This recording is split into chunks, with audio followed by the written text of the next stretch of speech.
신문 읽어주는 남자 김윤수입니다. 어제 이어 오늘도 휴가를 간 김진 앵커를 대신해서 제가 신문 읽어드리러 또 왔습니다. 밖에 많이 추우시죠? 별일 없으시면 나가지 마시고 저와 함께 하시죠.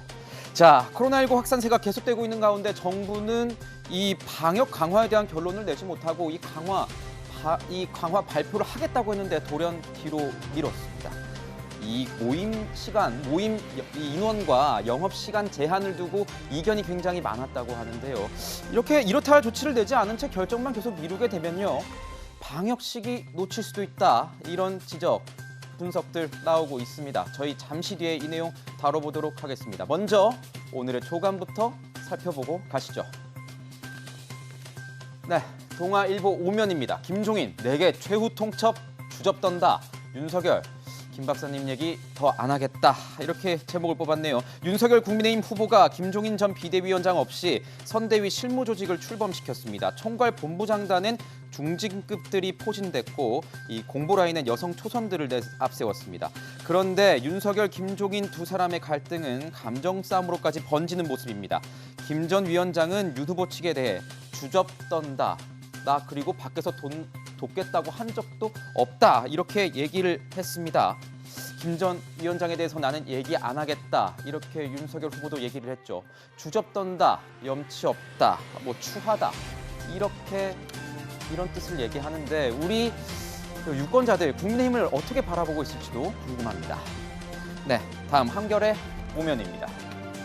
자, 한겨레 5면 사무총장 김영진, 전략위원장 강훈식, 이재명의 민주당 구축. 이재명의 민주당이 만들어지고 있습니다. 본인의 측근들을 대거 요직에 배치하면서 친정체제 구축에 나섰습니다. 당 사무총장에 중앙대 동문인 김영진 의원을, 전략기획위원장에 강훈식 의원을 임명했습니다. 기존 메모드급 선대위도 신속, 기동성을 위한 간소화를 추진하고 있습니다. 여기에 국민의힘 대선 경선에서 홍준표 의원을 도왔던 박창달 전 의원까지 영입해 세를 넓히고 있습니다. 이재명표 물갈이 우리 유권자들에게는 어떤 모습으로 비칠지 궁금하네요. 다음 신문입니다. 자, 한국경제 2면입니다. 신용대출 연 5%, 주담대 6% 임박, 비투 영끌 끝났다, 이렇게 제목을 잡았습니다. 20개월 만에 제로금리 시대가 막을 내렸습니다. 영혼까지 끌어모아서 빚을 내서 투자하는 영끌 비투의 이 시대도 끝났다, 이런 분석입니다. 당장 은행 대출 금리가 뛸 가능성 높아졌기 때문인데요. 아까 읽었던 제목처럼 5%, 6%대로 이 대출 금리 뛸 것이라는 전망도 나옵니다. 서민들이 주로 이용하는 이금융권 대출 금리 상승도 더 빠를 것으로 보입니다.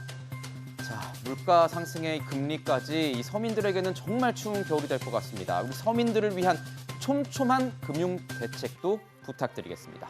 자, 마지막 조간 보고 가시죠. 경향신문 1면입니다. 큰일 났습니다. 이 소아청소년 확진율 성인을 넘어섰다, 이렇게 제목을 뽑았습니다. 사진을 한번 볼까요? 한 초등학생이 검사에 앞서서 검사를 앞둔 친구에게 2번 선생님이 안 아프게 검사해, 이렇게 얘기하는 모습이라고 하는데요. 1번 선생님도 안 아프게 하셨을 겁니다. 자, 이렇게 소아청소년의 코로나19 확진 속도가 성인을 앞질렀다는 소식입니다. 최근 4주간 소아청소년 10만 명당 확진자는 99.7명입니다. 99.7명. 성인 76명을 웃도는 그런 수치입니다. 전문가들은 소아청소년들의 이 백신 접종률이 아직 낮은 탓이라고 분석했는데요. 한창 자라야 할 우리 아이들, 이 백신 맞춰야 하나 고민이신 우리 학부모들 많으실 텐데요. 방역 당국, 하루빨리 정확한 백신 가이드 내놓아야 할 때 아닐까 싶은데요. 지금까지 신문 읽어주는 남자였습니다. 네, 오늘 저와 함께 돌직구쇼를 함께 해주실 패널분들 소개해드리겠습니다. 정혁진 변호사, 김병민 국민의힘 선대위 대변인, 장경태 더불어민주당 의원 나오셨습니다. 네. 보십시오.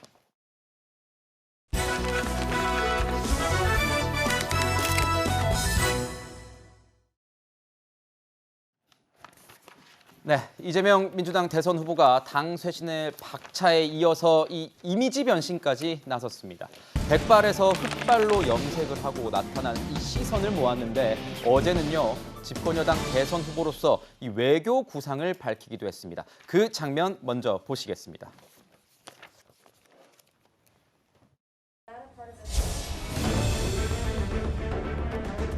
국회 문제 해결의 한국 정부의 주도성을 더 높여가겠습니다.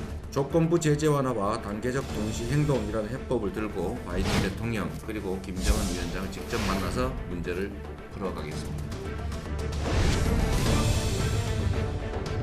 남북 합의의 일방적 위반, 파기에는 단호하게 대처하고 할 말은 하겠습니다.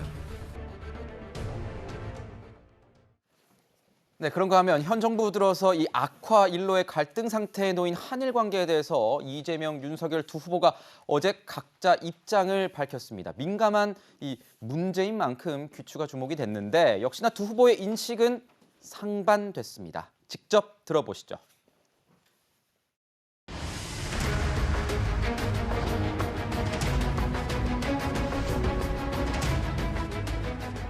한국의 피해자들의 주된 입장은 돈을 받는다는 다음 목적이고 사과를 받아야 되겠다는 것입니다. 이 사과의 문제, 진정으로 인정하고 사과하는 문제가 우선이기 때문에 현 정부에 들어와서 한일 관계가 최악으로 치달았습니다.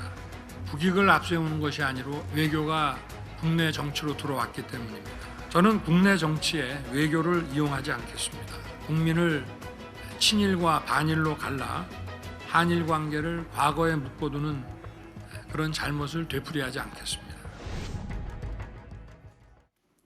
네, 악화된 한일 관계에 대해서만큼은 뭐 이재명 후보나 윤석열 후보 둘 다 같은 인식인 것 같은데 이 후보는 이 일본에, 윤 후보는 이 문재인 정부에 문제가 있다. 이렇게 방점을 찍은 듯합니다. 한일 관계는 우리나라 외교 문제에 있어서 가장 민감하고 시급한 현안 문제 아니겠습니까? 내년 새 정부의 이런 어떤 외교 인식에도 굉장히 주목이 되는데 한일 관계에 대한 두 사람의 인식 조금 다르지 않습니까? 어떻게 보셨어요? 어제 좀 많은 다른 점을 보여줬죠. 그러니까 이재명 후보 같은 경우는 이제 과거사에 대한 사과가 먼저다 이렇게 얘기를 하면서도 과거사와 경제 사회 문제를 투트랙을 접근하겠다, 서로 양쪽을 분리시켜 접근하겠다 이렇게 이제 약간 실용주의 정책을 이제 피겠다, 외교 정책을 펴겠다 이런 식으로 밝혔고 또 윤석열 후보 같은 경우는 오히려 이제 문재인 정부의 어떤 실책에 좀 방점을 둬서 한일 관계를 국내 정치에 이용하지 않겠다 이렇게 했는데 물론 지금 한일 관계가 최악의 파국을 맞은 건 어느 한쪽만의 잘못은 아니죠. 아베 총리가 이끌었던 일본이 굉장히 어떻게 보면 구구적 성향을 보여왔고 그런 점에서 과거사 문제를 경제 제재, 경제 보복으로 버린 측면이 분명히 있죠. 거기에 또 맞대응해서 사실은 문재인 정부 역시 뭐 일본에 다시는 지지 않겠다 뭐 네. 이런 방침을 밝혔고 어떻게 보면 그런 이제 맥락 속에서 뭐 조국 전 민정수석의 죽창각까지 나왔던 건데 그러다 보니까 사실은 한일 관계가 양쪽 다 국내 정치에 활용되는 면이 분명히 있었다. 특히나 민주당 같은 경우는 지난 총선도 마찬가지였고 선거 때마다 뭐 이번 선거는 한일전이다. 친일과 반일 프레임을 사실상 내걸었던 것도 사실이고요. 그런 점에서 어쨌든 국내 정치에 양쪽 다 이용했던 면이 있던 만큼 윤석열 후보의 어떤 그 국내 정치 이용하지 않겠다 이런 것도 제가 볼 때 굉장히 어떻게 보면 한일 관계를 풀어낼 수 있는 하나의 방법인 거고 그러려면 이재명 후보가 얘기한 것처럼 이제 과거사와 경제 사회 문제를 투트랙으로 분리하는 실용주의 정책을 펴야겠죠. 그것이 사실은 어떻게 보면 김대중 대통령 때부터 내려왔던 한일 관계의 어떤 하나의 우리의 그 어떤 방침이었던 건데 그것이 무너졌다. 그런 점에서 저는 양쪽이 얘기하는 것들을 잘 섞어서 한일 문제를 풀어야 된다 이런 생각이 듭니다. 네, 김대중 오부치 선언에 대해서만큼은 두 사람의 입장은 같았습니다.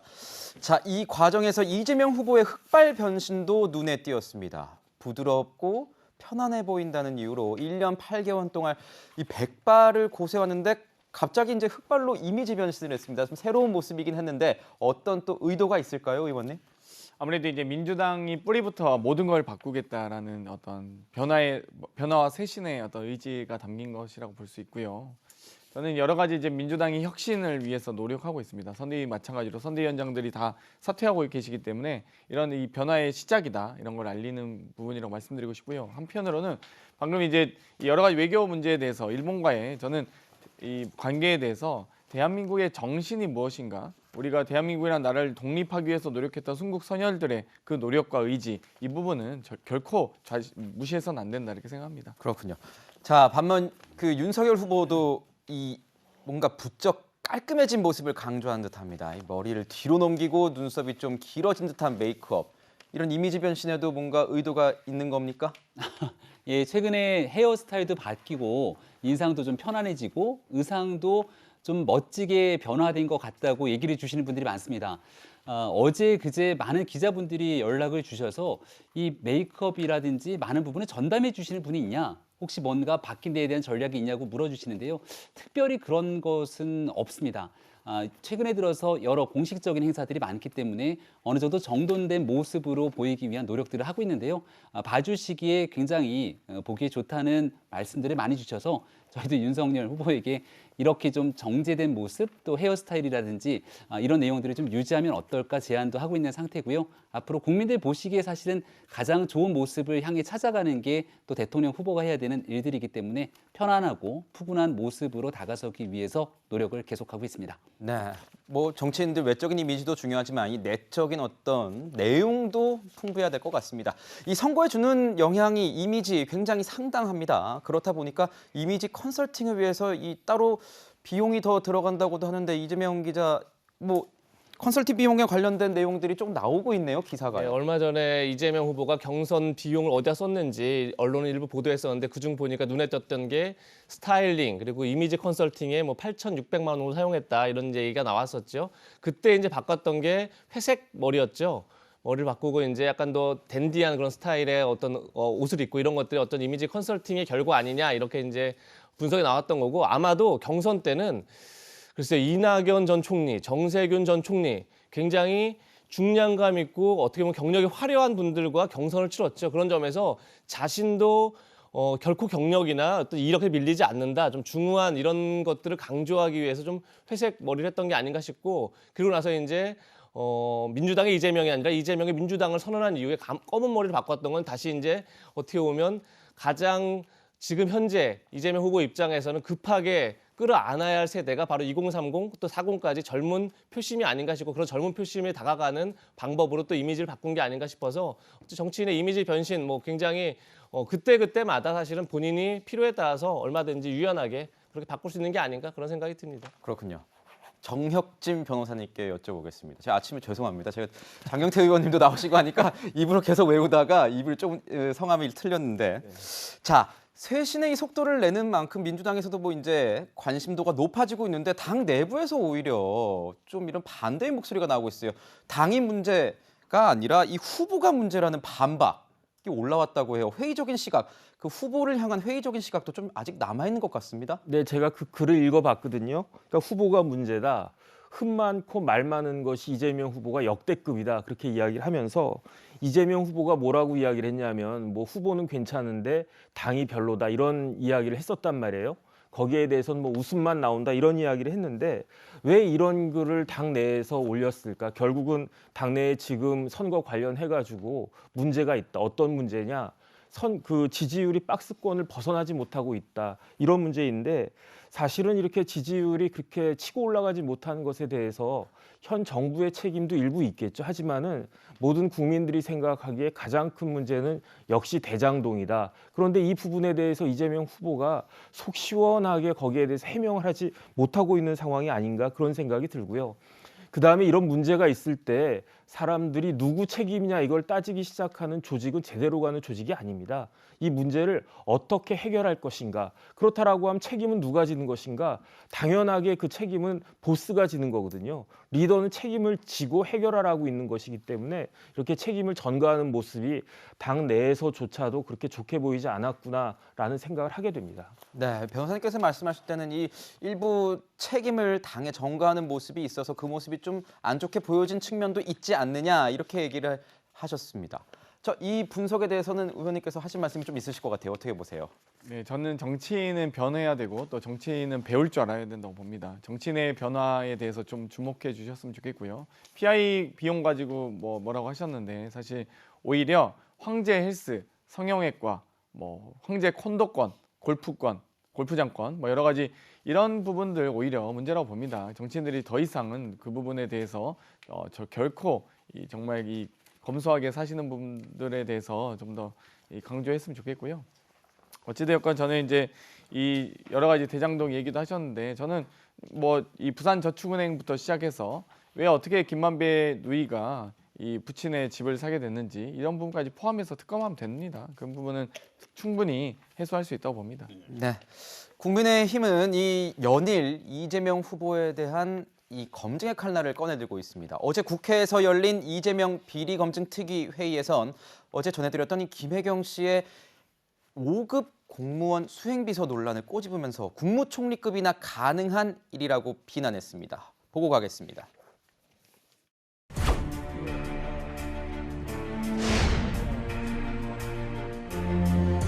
5급이 수행을 하는 분은 국무총리입니다. 장관들 수행 운전기사는 6급입니다.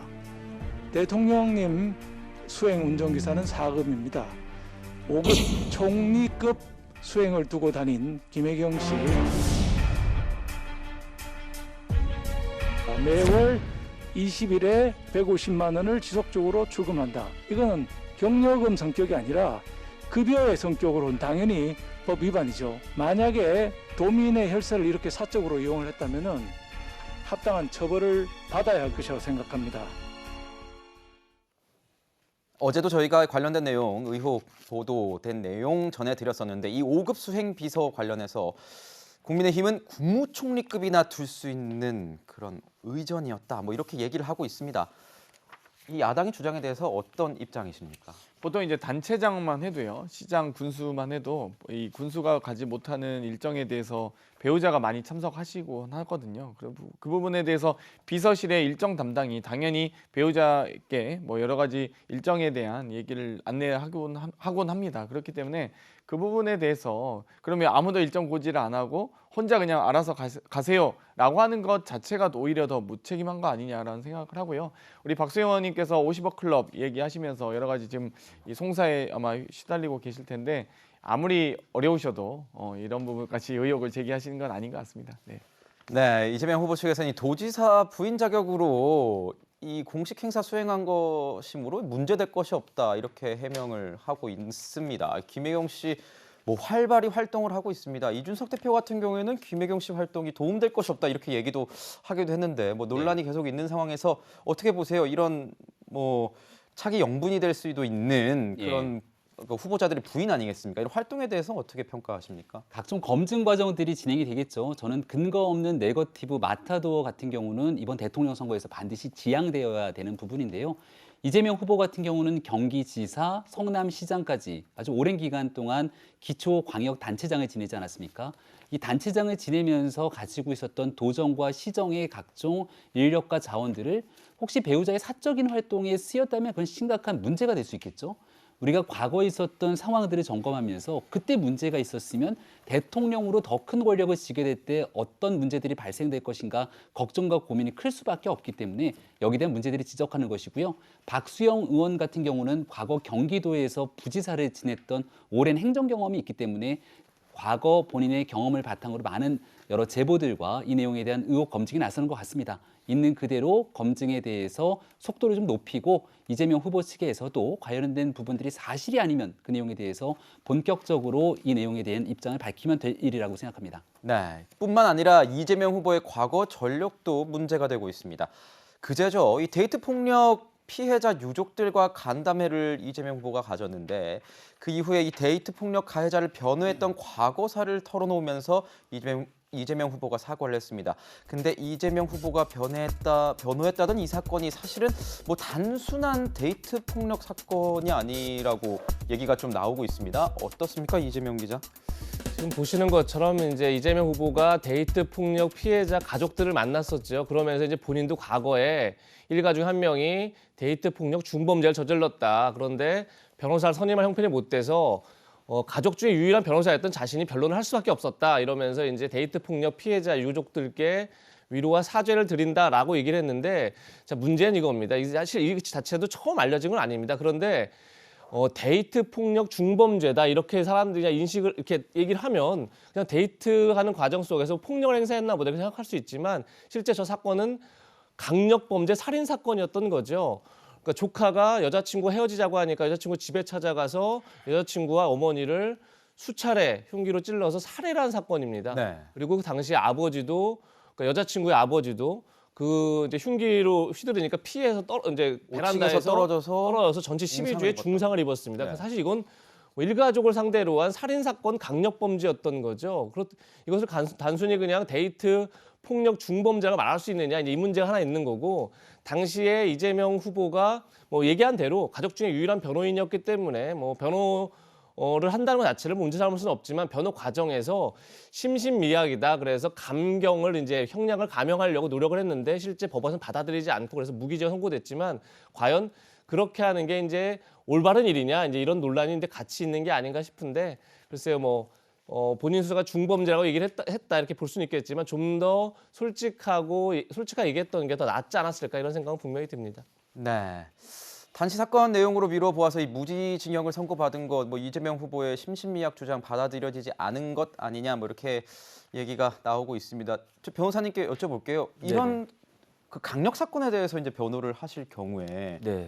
어떤 좀 기준 같은 게 있으신가요? 어떠세요? 일단은 이제 심신미약 주장을 했는데 받아들여진 건 절대로 아닌 것 같고요. 그다음에 제가 봤을 때 심신미약 주장을 했다라고 하는 것은 사실은 더 이상 할 말이 없다. 저런 끔찍한 범행을 저질렀지만 유구무원이었다. 그런데 변호사가 뭐라도 한마디 해야 되지 않겠습니까? 그러니까 이렇게 지금 정신 상태가 정상이 아니었다. 안 될 줄 알면서도 그렇게 이야기한 것으로 저는 파악이 되고요. 이 사건이 2006년 5월 달에 있었단 말이에요. 2006년 5월 달 이 당시 사건에 있어서 이재명 후보는 제가 봤을 때 세 가지 지위를 가지고 있었습니다. 첫 번째는 변호사, 두 번째는 외삼촌, 그다음에 세 번째는 정치인이었거든요.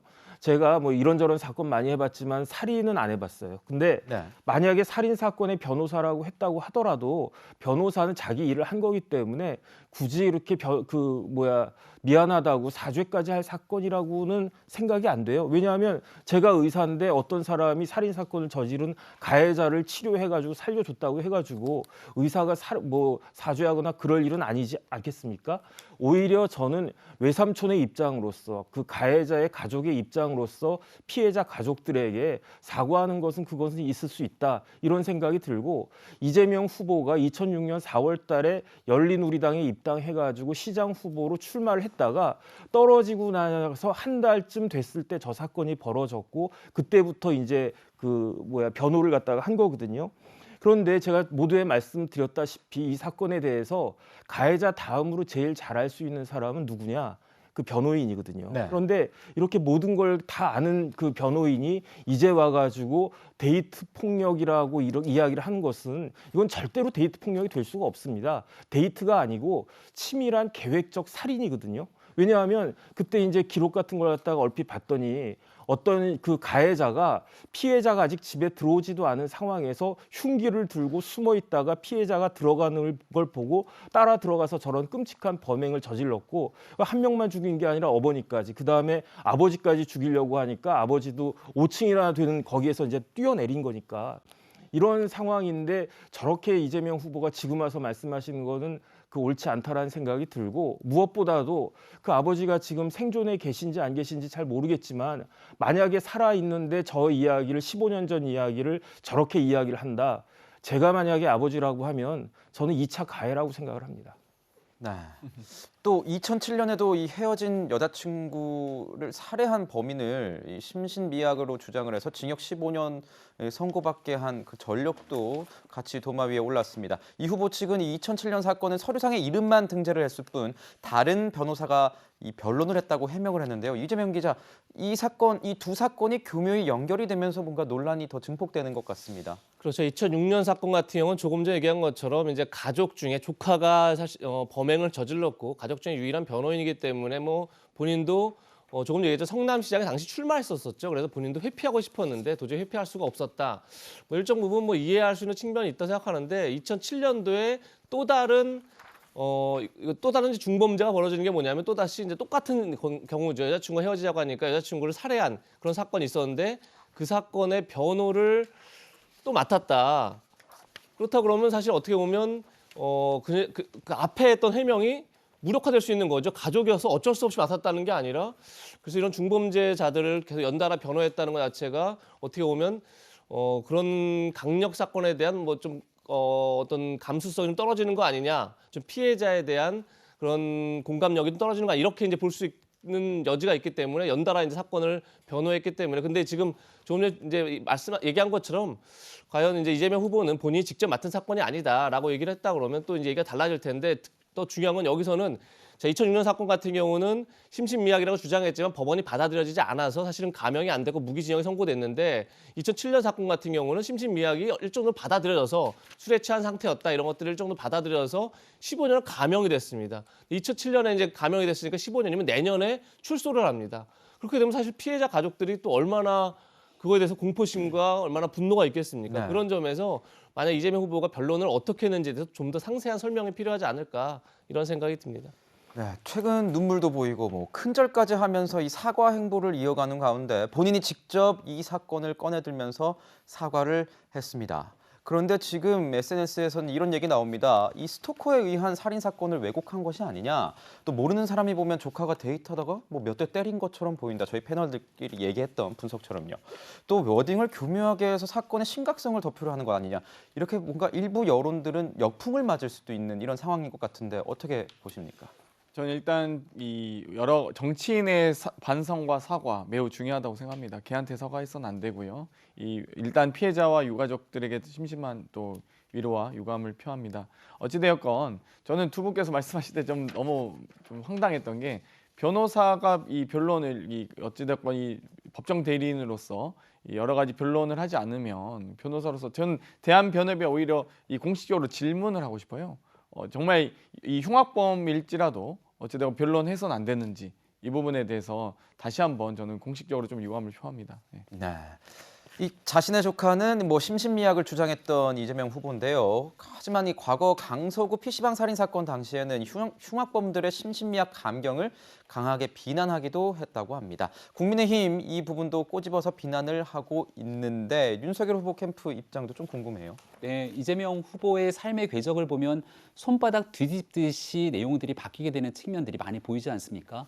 우리가 알고 있는 인권 변호사의 모습이라면 이런 살인 사건에 대한 변호를 나서거나, 또 최근에는 과거에 있었던 조폭 사건에 대한 변호 논란까지 이재명 후보의 과거 일들에 대한 일들이 각종 의혹으로 떠오르고 문제가 되고 있기도 합니다. 좀 전에 얘기했던 심신미약에 관련된 내용들을 언급했습니다만, 사회적으로 커다란 사건, 이 강력 사건 범죄에 대해서 심신미약의 주장이 왔던 일에 대해서 또 이재명 후보가 강하게 비난했던 과거의 정치인으로서의 모습을 보게 되면, 도대체 이재명 후보의 본 모습과 진정성은 무엇이냐는 질문을 안 할 수가 없지 않겠습니까? 사회적 약자를 위해 일해온 것처럼 보이는 이재명 후보에게 있었던 지난날의 과거를 지켜보면서 제가 어제 윤석열 후보 선대위 대변인으로 논평을 하나 했는데요. 이러한 삶의 궤적이 인생의 지문이 돼서 그 사람의 됨됨이를 말해준다고 얘기를 했습니다. 이재명 후보도 앞으로 대통령 선거를 위해서 과거에 했던 일들을 지켜봐달라는 얘기를 과거에 했던 기억이 나는데요. 이재명 후보가 걸어왔던 삶의 궤적이 어떠한 것인가가 지금 많은 국민들에게 여러 가지 생각을 하게 만들어주고 있지 않는가 싶습니다. 네, 이런 와중에 송영길 대표 같은 경우에도 이재명 후보를 좀 두둔하고 나섰습니다. 어떤 내용이냐면 이재명 후보의 아킬레스건이라고 여겨졌던 이 정가를 직접 언급한 겁니다. 어제 했던 발언인데요. 이 후보는 철저한 친인척 관리 과정에서 형수에게 욕을 한 것이다. 형수 욕설, 뭐 파문, 뭐 논란 이런 관련된 내용이고, 정과 사범도 마찬가지다. 제보자를 만나러 가다 음주운전 등을 한 것, 그에 관한 진실을 지속적으로 전파해달라, 이렇게 이야기를 했습니다. 자, 뭐 먼저 이제 공격을 받기 전에 뭐 얘기를 먼저 꺼내놓고 허심탄회하게 얘기하고 사과하는 이런 모습이 더 뭐 전략적으로 좋을 수도 있지만, 오히려 지금 보면 일각에서도 역풍이 불고 있다 이런 얘기도 있으니까요. 이런 게 어떻게 대선 과정에서 더 도움이 된다고 보세요? 이런 활동들이요? 뭐 지속적으로 말씀드리지만 어찌되었건 정치인의 사과 또 반성 매우 중요하다고 생각하고요. 뭐 굳이 저희가 얘기하지 않아도 어차피 김병민 대변인께서 어차피 얘기하실 거니까 먼저 미리 하는 게 좋다고 봅니다. 네. 근데 제가 볼 때 굉장히 송영길 후보가 선거를 많이 치러보셨는데 선거 캠페인의 어떤 ABC에 대한 를 이해하지 못하는 약간 좀 그런 주문이 아닌가 싶은 생각이 드는 게, 선거 캠페인의 교과서라는 게 이제 코끼리를 생각하지 마 이런 책이 있죠. 거기서 보면 가장 중요한 게 뭐냐면, 네거티브한 상대 공격에 해명을 잘못하면 오히려 그 프레임 안에 갇힌다. 그래서 상대를 오히려 내 프레임을 끌고 와야 된다라는 게 이제 거기서 가장 강조한 내용인데, 자, 정과 사범이지만 그것은 어떤 정당한 이유가 있다, 이걸 강조하려고 하는 거지만 사실은 그렇게 되면 오히려 사람들은 정과 사범을 더 기억하게 되죠. 각인되게 되죠. 그래서 저런 주문을 왜 하나 굉장히 좀 의아한 생각이 좀 개인적으로 들고, 특히 중요한 게 뭐냐면 최근에 논란이 됐던 게 이거죠. 이재명 후보가 환경운동가들을 만나서 사회에서 합의한 룰을 좀 어기더라도 그 주장이 정당하면 자신을 응원하겠다, 이렇게 발언을 했습니다. 글쎄 뭐 일정 부분 뭐 정당한 주장을 위해서 불가피하게 어떤 법을 어기는 경우도 없지 않아 있을 수 있겠지만, 기본적으로 법치수호라는 거는 대통령에게 주어진 헌법의 책무입니다. 근데 어쨌든 간에 아무리 정당한 주장을 하더라도 법을 어기는 것 정도를 옹호할 수 있다라고 하면 사실은 그건 있을 수 없는 일이죠. 그러니까 어떻게 보면 자유를 확대하는 방향으로 사회적 룰을 변경해 갈 수는 있지만, 이미 사회가 합의한 약속을 어기는 것 자체를 대통령이 되겠다는 분이 그걸 옹호하겠다고 하면 사실 그거는 굉장히 어떻게 보면 국민적으로 받아들이기 힘든 부분인데, 지금 말씀하신 송영길 대표가 그런 부분을 오히려 강조하고 홍보하자, 이런 건 자체는 굉장히 선거 캠페인을 거꾸로 하겠다라는 그런 느낌이 좀 들어서 다 좀 이해하기 좀 힘든 그런 요구가 아닌가, 요청이 아닌가 라는 생각이 들더라고요. 변호사 입장에서 보실 때는 어떠세요? 이런 논란들이 정과 사범에 대한 그 어떤 이제 판결은 받았는데 그것에 대한 진실은 또 우리가 먼저 말해보자, 이렇게 나서는 이 모습은 어떻게 보십니까? 저는 이재명 부장이 말씀하신 것을 여당에서 잘 새겨들어야 되겠다 생각이 드는 게, 지금 송영길 대표 엑스맨 아닌가 하는 생각까지 들어요. 왜냐하면 철저한 이 친인척 관리 과정에서 형수한테 욕한 것이다. 그럼 사람들 어떻게 반응하겠습니까? 도대체 형수한테 어떻게 욕을 했기 때문에 저런 이야기를 하지? 형수욕 지금 인터넷에 다 떠 있거든요. 찾아서 들어보면은 참 이게 일반적으로 하기 어려운 그런 내용이다, 이런 생각이 들고요. 그 다음에 제보자를 만나러 가다가 음주운전을 했기 때문에 이게 그 양해가 될 수 있는 것이다.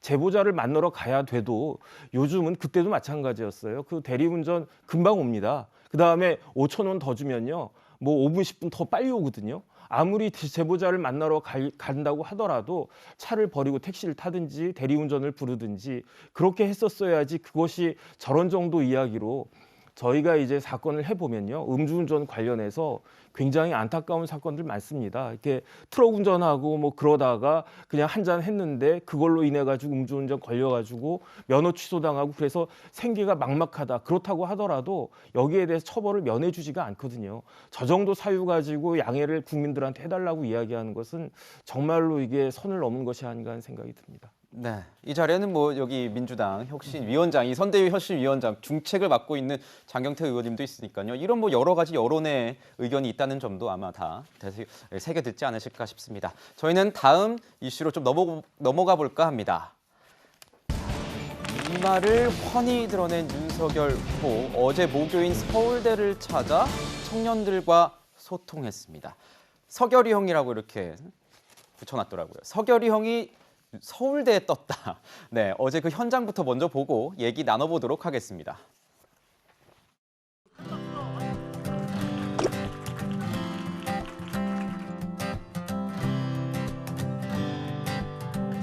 서울대학교 밥이 되게 맛있구나라는 생각을 많이 합니다. 서결이 형께서도 학교 식당 밥을 되게 많이 드셔보셨을 건데, 가장 기억나는 메뉴 혹시 있으시다면?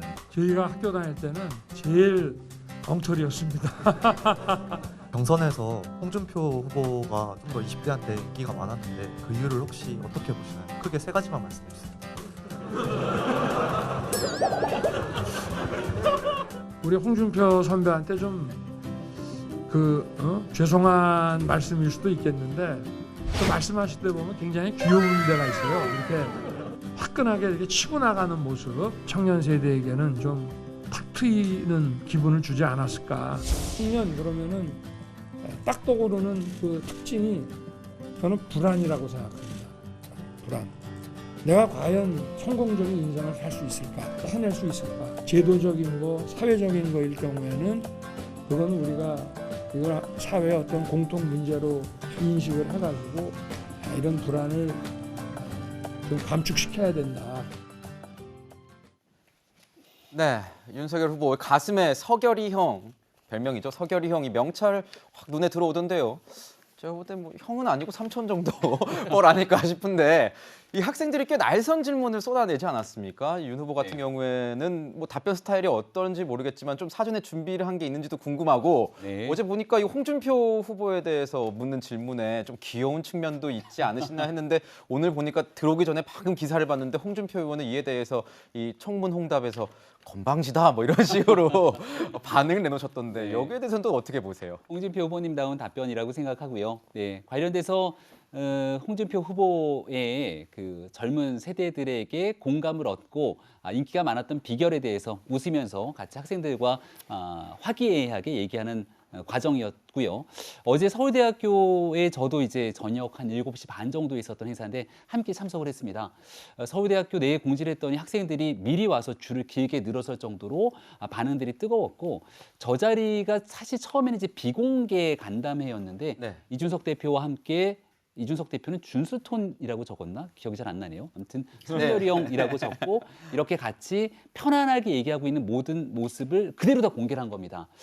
사전에 질문 원고 같은 건 전혀 준비가 당연히 안 돼 있었겠죠. 그리고 젊은 청년들이 어떤 얘기들을 쏟아낼까 사실은 조금 걱정이 되기도 했고 윤석열 후보가 여기에 대해서 굉장히 진솔하고 또 재밌고 재치 있게 답변해야 될 텐데라고 하는 생각으로 한 1시간 넘는 기간을 바로 옆에서 지켜봤는데 반응도 너무 좋았고 질문을 하는 과정에서 학생들이 자 다음 질문 얘기를 하니까 거의 모든 학생들이 손을 들 정도로 제가 윤석열 후보와 함께 그동안 수개월 동안 있었던 행사 중에 가장 즐겁고 의미 있었던 행사가 아닌가 싶습니다. 네. 단순하게 흥미 위주의 질문이 아니라 정말 국정 운영 철학, 인사에 관한 문제부터 여러 가지 이 검찰총장으로 재직 중에 있었던 문제들에 이르는 많은 내용들의 토의가 있었던 상황이었고요. 아마 유튜브 등에 다 올라와 있는 내용일 거니까 혹시 못 보셨던 분들은 어디에 있었던 장면들을 보시면 그 어떤 토론회보다 뜨겁고 재밌었던 간담회가 아니었을까 생각합니다. 네, 이렇게 홍보도 한번 하시고 또 좋다고 이제 자평도 하셨으니까 또 안 좋은 소리가 나올 수도 있죠. 한번 들어봐야죠. 저 자리가 더 뜨겁고 재밌으려면 물론 이제 이준석 대표가 가셨으니까 어찌되었건 많은 청년들과 대학생들이 왔으리라 보는데요. 저 자리에 홍준표 후보가 계셨으면 어땠을까 좀 안타깝습니다. 같이 가셔야지 왜 자꾸 유승민 전 의원도 그렇고 왜 안 계실까요? 참 안타깝네요. 네. 네, 멋쩍은 웃음이 흐르는 상황입니다. 네, 어제 주요 실무진 인사 발표도 있었습니다. 어제 저희가 전해드린 이 본부장급 6명 외에 추가 발표한 주요 실무진들을 보니까요. 이 돌직구쇼 가족들, 뭐 저는 아직 뭐 새빵살이라 돌직구쇼 가족들이 대거 합류했습니다. 보면 전주혜 의원도 그렇고요, 그렇죠? 저 김병민 대변인 당연히 있고 저희 또 박정아, 저기 우리 강원 원주시가 당협위원장 다들 이제 이름을 올렸네요. 자, 돌직구쇼 가족들이 왜 이렇게 많은지 뭐 윤석열 후보에게 물어볼 수 없고 또 김병민 대변인한테 물어보면 또 하기 그럴 테니까 이재명 기자에게 물어보겠습니다. 왜 이렇게 많이 참가했을까요? 그래서 저도 정확히 모르겠지만 돌직구 쇼에서 국민의힘 쪽에 화력이 좋은 분들 저희가 다 이렇게 어떻게 보면 미리 선점을 했던 거죠. 그래서 국민의힘도 지금 이제 공보단과 대변인단을 발표했던 건데 가장 어떻게 보면 방송이라든지 그러니까 여론에서 활발하게 활동을 하는 분들을 전진 배치해서 결국은 이제 대선이라는 게 가장 중요한 게 여론이죠. 사실은 뭐 누가 보다 여론전이 뭐 대선을 사실 좌우하는 거기 때문에 그런 점에서 이제 지금까지 활약을 했던 분들을 전진 배치한 게 아닌가 이렇게 보입니다. 그런데 가장 또 중요한 자리는 또 이게 사령부 아니겠습니까? 근데 총괄선대위원장 자리는 지금 비어져 있는 모습이 있는 거죠. 딱 띄네요. 사실상 제가 볼 때 뭐 어제 김종인 전 위원장의 말을 들어보면 사실상 이제 더 이상 합류하기는 참 어려워진 게 아닌가 그런 생각이 드는데 전 이 논란을 보면서 이 어떤 인선 갈등하고 있는 형식이 문제가 아니라 저는 그 내용이 더 문제라고 생각합니다. 무슨 얘기냐면 도대체 우리 국민 중에 도대체 김종인 전 위원장과 윤석열 후보가 왜 갈등을 하는지 정확히 이해하는 국민이 몇이나 되겠습니까? 그냥 뭐 김종인 위원장은 뭐 김병준 상임선대위원장 혹은 뭐 장재원 의원 몇몇 사람도 안 된다라고 하는 거고 윤석열 후보를 그걸 지키겠다는 건데 사실 왜 그런 줄 아무도 잘 모르는 겁니다. 결국 이 논쟁 자체가 이 갈등 자체가 중요한 게 아니라 이 논쟁이 만약에 뭐 보수 혁신이라든지 아니면 중도 외연 확장을 둘러싼 논쟁이면 사실 그 갈등 자체가 어떻게 보면 혁신의 하나의 동력이 될 수 있는 건데 그런 내용이 도대체 왜 갈등한지 알 수 없는 갈등이 계속 이어지면서 며칠간 김종인 전 위원장은 알쏭달쏭한 선문답만 계속하고 있고 윤석열 후보는 계속 쩔쩔매는 모습만 보이고 있고 이러다 보니까 이 갈등 자체가 이 내용이 굉장히 어떻게 보면 사람 중심으로 흐르면서 전 굉장히 지금 국민의힘에 부정적 영향을 미치고 있다. 그런 점에서 지금 제가 늘 얘기했지만 어떻게 보면 김종인 전 위원장을 모시겠다는 게 윤석열 후보의 부족한 정치력을 보완하기 위한 건데 어떻게 부족한 정치력만을 우리 각인시키는 그런 역효과가 나고 있어서 이 논란을 빨리 매듭짓지 않고는 지금 앞으로 지금 민주당도 이미 뭐 위기가 와서 선대위를 해체하고 지금 새로 구성하고 있는데 지금 국민의힘도 선대위를 띄우자마자 위기가 오는 그런 굉장히 위기상을 맞을 수 있다 이런 생각이 듭니다. 아, 그렇습니다. 이 두 사람의 갈등 이렇게까지 흐를지는 몰랐습니다. 솔직히 뭐 결국 봉합되지 않는 걸까? 발언의 강도가 점차 거칠어지고 있습니다. 저희가 모아봤습니다. 들어보시죠. 오늘 어디 보니까 뭐 나한테 무슨 최후 통첩을 했다고 지금 떠들어놨던데 내가 잘 됐다고 그래서 그 뉴스 보고 나는 밖에서도 돕겠다는 얘기 한 적도 없어요. 나는 내 입장을 얘기를 했고 더 이상 물러나질 않으니까. 후보가 바뀌지 않으면 합류를 안 하시겠다고 받아들이면 될까요? 그거 내 마음이지 그거는. 밖에서 돕는다는 적 없다라고 말했는데 이에 대해서 어떻게 생각하시는지. 제가 더 말씀을 안 드리는 게 좋을 것 같아요. 후발 선대위원장은 꼭 김종인 위원장이어야 한다고 생각하시는지. 그래서 제가 그 김종인 박사님과 관련되는 얘기는 우리 언론에 더 말씀 안 드리는 게 바람직하다. 어제 저도 이 단어가 여기서 나올 줄은 잘 몰랐기 때문에 주접이란 단어가 나오지 않았습니까? 저 주접이란 단어 뭐 쓰긴 쓰지만 친구들 사이에서 근데 찾아보니까 뭐 추하다, 약간 염치 없는 활동을 할 때 이런 주접 이런 단어를 쓰던 하더라고요. 변호사님께 좀 여쭤볼게요. 네네. 두 사람 정말 끝인 겁니까? 일단 다시 한번 제가 봤더니 나한테 최후 통첩한다고 주접 떨어놨던데 그 뉴스 보고 차라리 잘 됐다.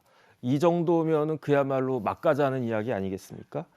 그래서 제가 봤을 때 그런데 과연 김종인 위원장의 속내가 그럴까 하는 생각은 좀 드는데 결국은 김종인 위원장하고 윤석열 후보가 치킨 게임을 하는 것인가 하는 생각을 했는데 곰곰이 생각을 해보니까요. 김종인 위원장은 이번 대선 결과가 어떻게 나오든지 간에 잃을 게 별로 없는 분이에요. 어차피 뭐 연세도 높으시고 반면에 윤석열 후보는 만약에 이번 그 대선에서 패하게 된다. 그러면 거의 모든 것을 다 잃을 수 있는 그런 위기에 있는 것이 아닌가. 제 생각에는 윤석열 후보를 이해를 못하겠어요. 조금 전에 그 이재명 그 부장이 이야기했지만은 부족한 정치력을 메우려고 하다가 오히려 그것이 더 드러나는 것이 아닌가. 저는 어떤 생각을 했냐면 서울에서 부산까지 가야 되는데 3시간 이내로 가야 되거든요. 그런데 왜 KTX를 그만두고 새마을호나 뭐 다른 걸 타려고 할까? 만약에 새마을호 타고 3시간 내에 갈 수 있다라고 생각을 하는 걸까? 저는 그 생각이 들면서 이게 과연 이제 정치력이 진짜로 윤석열 후보에게 있는 것인지 하는 그런 좀 의문도 많이 들고 이런 생각들이 많은 사람들에게 특히 야당을 지지하려고 하는 사람들에게까지도 퍼져나갈 수 있는 것이 아닌가 하는 생각이 듭니다. 아, 정말 비유가 KTX와 새마을호에 비유하시고 정말 귀에 잘 들어오네요. 이 상황에서 이준석 대표는 김종인 대표의 의중 그리고 앞으로 선대위 방향에 대해서 이렇게 얘기했습니다. 요구사항이 딱 하나이기 때문에 김종인 위원장 입장에서는 그거 정도는 받아들여질 수 있지 않냐 그런 생각을 가지고 있었던 것 같고 그 총괄 선대위원장 없이 이제 선대위가 출범하게 되면은 저와 김병준 위원장도 사실 공동 상임 선대위원장이 되는 거 아니겠습니까? 저는 그러면은 김병준 위원장에게 주도권을 발휘하도록 그런 그 조정을 할 겁니다. 김종인 전 위원장이 했다는 딱 하나의 요구가 뭐였을지가 좀 궁금합니다. 이재명 기자. 어떻게 보십니까? 뭐 다 알려져 있는 거죠. 제가 볼 때는 딱 하나 요구는 사실 2개였던 것 같은데 이제 이준석 대표는 하나라고 표현한 것 같습니다. 하나는 이제 김병준 상임 선대위원장을 물려라. 뭐 아주 정확한 그런 거죠. 왜냐하면 김종인 위원장 입장에서는 이런 생각을 하는 것 같습니다. 김병준 상임위원장을 통해서 윤석열 후보가 자신을 견제하는 거 아니냐 이런 생각을 갖는 것 같고 두 번째는 김병준 위원장이 정책통입니다. 김종인 전 위원장도 정책통입니다. 그러니까 양쪽이 너무 겹치는 거죠. 그러니까 자신이 어쨌든 지난 2012년 박근혜 대통령 대선 때도 국민행복추진위원장으로 어떻게 보면 정책을 통해서 집권 플랜을 짰던 겁니다. 이번에도 이제 본인도 그런 역할을 하고 싶은데 김병준 상임위원장과 역할이 겹치면서 자신이 오히려 뭐 정권의 문제가 아니라 자신의 역할 자체가 없다 이렇게 이제 판단하는 게 아닌가 싶고 이제 또 하나 요구가 있었다면 이제 아마도 그 지금 사실 본부장으로 임명한 분들이 계시죠. 뭐 주호영 전 원내대표, 조직본부장 그리고 뭐 직능본부장 김성태 원내대표 등등 임명했는데 좀 이런 인물이 아니라 좀 참신한 인물들을 좀 기용하기를 원했던 것 같습니다. 두 가지가 있었던 것 같은데 결국은 이제 두 가지가 받아들여지지 않았고 그래서 이제 저희가 앞서 싱크 들은 것처럼 사실상 어제 굉장히 노골적으로 불쾌감을 드러냈죠. 김종인 전 위원장이. 그러니까 이 자체가 제가 앞서 말씀드린 것처럼 이게 무슨 보수 혁신이라 외연 확장 이런 논쟁으로 간 게 아니라 그냥 감정적 대립으로 좀 흘러버린 거죠. 이 두 사람의 갈등 자체가.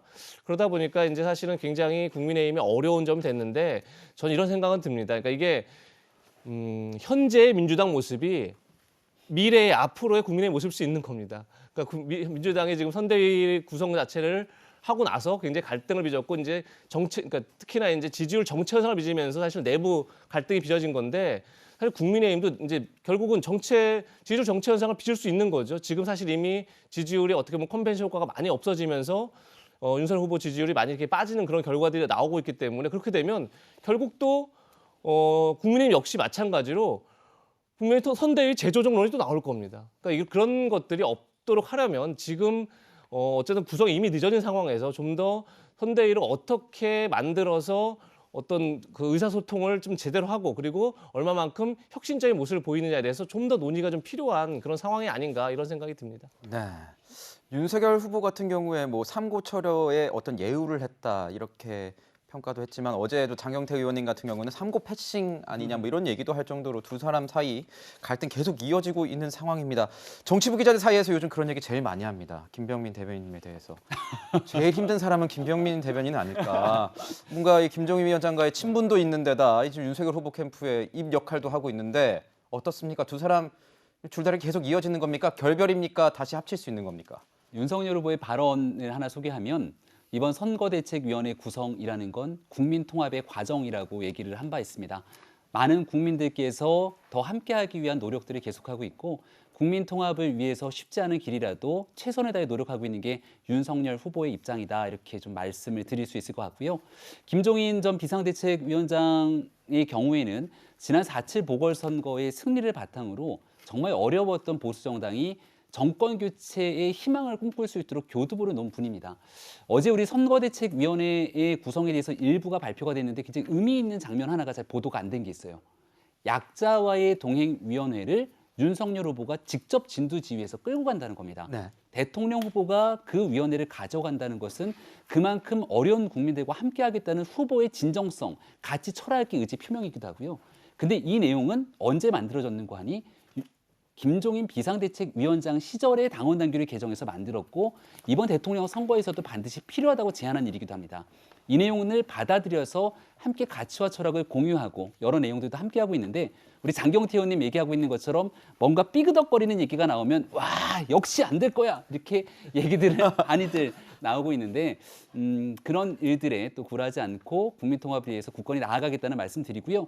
앞서 그 다소 거친 표현을 얘기했잖아요. 김종인 위원장의 발언에. 근데 언뜻 잘못 들으면 윤석열 후보를 향한 메시지처럼 들리지만 그 내용 전체를 보면 전혀 그렇지가 않습니다. 한 언론의 익명의 인터뷰를 바탕으로 나왔던 내용을 기자분이 물으니까 거기에 대해서 불쾌함을 표현한 것인데 이런 내용들을 자칫 건너뛰고 얘기하다 보면 와 둘 간의 갈등이 너무 심각한 것 아니야? 라고 비춰질 수 있지만 사실은 그렇지 않고 함께 좋은 길을 향해 나아가기 위한 통합의 길을 열심히 걷고 있다는 말씀을 드립니다. 근데 그 익명의 캠프 관계자도 캠프 관계자니까 그 표현이 뭐 잘못 갔던 것인지는 잘 모르겠습니다. 장경태 의원님은 어떻게 보십니까? 우리 아까 대변인 이제 발표된 걸 보면 다 현역 의원들인데 또 유일하게 원회에서 우리 김병민 대변인께서 너무 고생 많으시다 이런 말씀 드리고 싶고요. 어찌되었건 어제 이제 저는 이재명 기자님의 예측이 대단히 정확했다라고 보는 게 이별의 명분 아니냐. 저도 혹시나 이 만남이 봉합될까, 이 갈등이 봉합될까 이런 생각을 했었는데 이별의 명분이었던 것 같습니다. 어찌되었건 정치인은 연락도 안 했다, 만나지도 않았다 이렇게보다는 한번 만나서 얘기를 했는데 충분히 나는 포용력을 발휘했다 이런 부분들을 명분으로 쌓곤 하는데요. 이 부분은 이제 그저께 만나서 이제 명분을 쌓은 게 아니냐는 생각이 들고요. 이 김종인 대표는 별의 순간이라고 하셨는데 윤 후보께서는 별 볼 일 없다 이렇게 하신 것 같아서 좀 안타깝게 생각하고요.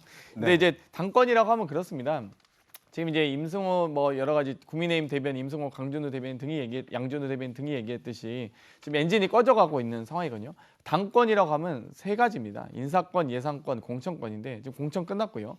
예산은 뭐 당 대표가 행사할 거고요. 결국 이 김종인 대표는 결국 이 인사권 혹은 선대위 구성하는 과정에서 새로운 인물을 좀 배치하고 싶다라고 하셨는데 지금 본부장단 이게 발표된 건 보면 다 그냥 예를 들면 KT의 딸을 정말 부정 취업시켰던 김성태 전 의원이라든지 여러 가지 그런 이 올드보이들 이런 부분들이 좀 아쉽게 아마 이 김종인 대표께서 아쉬워하실 것 같습니다. 네. 네, 시청자 여러분들께서는 여기 온도가 안 느껴지시겠지만 전 조명 때문인 줄 알았는데 두 분의 이렇게 하면 불날 것 같습니다. 고생하신 건 제가 알고 있어서.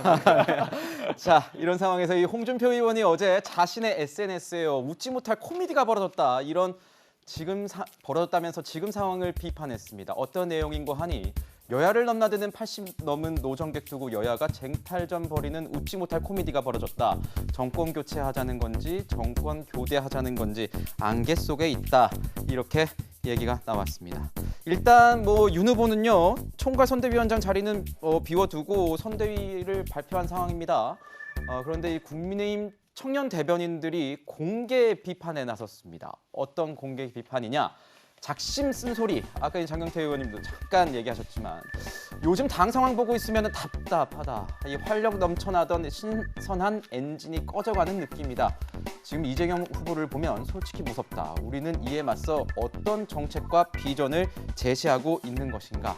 이렇게 임승호 대변인이 얘기를 했고 또 다른 대변인입니다. 부대변인. 자, 이미 선거 다 이긴 듯한 모습이고 전략은 안 보인다. 국민의힘에 사국 많으면 배가 산으로 간다. 메머드급 경륜형 선대위로 신속하고 정확한 의사결정이 될지 의문이다. 이렇게 얘기를 했습니다. 이런 대변인과 부대변인들을 직접 뽑은 이준석 대표는 이런 모습이 흐뭇한가 봅니다. 이렇게 얘기했습니다. 대변인들 참 잘 키웠구나, 잘 크고 있구나 하는 생각이 듭니다. 그렇게 하는 겁니다, 정치는. 네, 민주당 우리 또 청년위원장도 지금 계속 맡고 계시는 거죠. 또 혁신위원장 맡고 계시고. 정치는 원래 이렇게 하는 겁니까? 어떻게 보셨습니까? 그러니까 저 총괄 선대위원장 저 빈자리에 홍준표 후보님이 딱 계셨으면 어땠을까 이런 생각이 듭니다. 그러니까 어찌되었건 지금 임승호 대변인이나 그러니까 청년 대변인 아니시죠? 임승호, 양준우 공식적인 국민의힘의 당 대변인이시고요.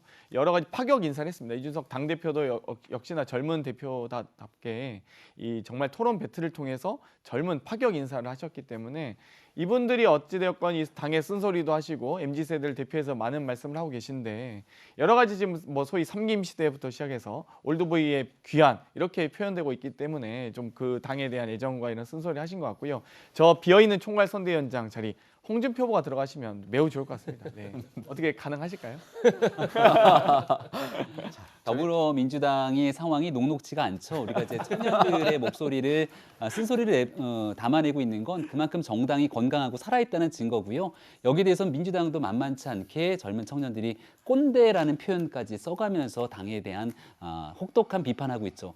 한준호 의원이었던가요? 이재명 후보의 가장 지근거리에서 수행하고 있던 한준호 의원이 내뱉었던 그 발언들, 상대 정당 후보자의 배우자에 대해서 굉장히 좀 받아들이기 어려운 발언들을 쏟아냈기 때문에 거기에 대해서부터 당내 청년들이 문제를 제기하고 나오지 않습니까? 양당 모두를 가리지 않고 젊은 청년들이 우리 당 그리고 정치의 쇄신과 변화를 위해서 주는 목소리들을 각 정당이 다 무겁게 받아들이고 대통령 선거 기간 쇄신하고 혁신하기 위해 노력해야겠다는 생각이 듭니다. 네, 뭐 이재명 후보, 윤석열 후보만 안 나왔지 지금 거의 뭐 열띤 토론은 못지 않는 것 같습니다. 홍준표 후보 얘기는 안 하시죠? 제가 또 준비한 내용이 있어서 대표님이 요즘 잘 안 보이시더라고요. 네, 제가 준비한 내용이 있어서 또 넘어가도록 하겠습니다. 김어준 씨의 팟캐스트 얘기 좀 해볼까요? 이 김어준 씨가 이 팟캐스트에 출연한 이 심리 전문가와 이 윤 후보의 아내 김건희 씨를 노트르담 고추의 에스메랄다에 비유한 발언을 한 것으로 좀 알려졌습니다. 그래서 논란이 일고 있습니다. 해당 발언 먼저 들어보시죠. 가짜 모범생이라는 겁니다. 어느 시점에서 방아쇠가 당겨진다 그러면 폭주해요. 어느 순간 풀려버리면 처벌 공포 어느 순간 약화된다든가 하는 순간 유혹이 들어오면 바로 무너져요. 노틀담의 꼽주의 그 클로드 부주교라고 나옵니다, 주인공. 근데 이 사람이 에스메랄다를 만나기 전까지는 정말 독실한 성직자이고 뛰어난 학자였어요. 좀 위험한 것 같다 이거. 그래서 엄청 모범적인 삶을 살았죠. 근데 에스메랄다를 딱 보는 순간 그 다음부터 폭주하죠.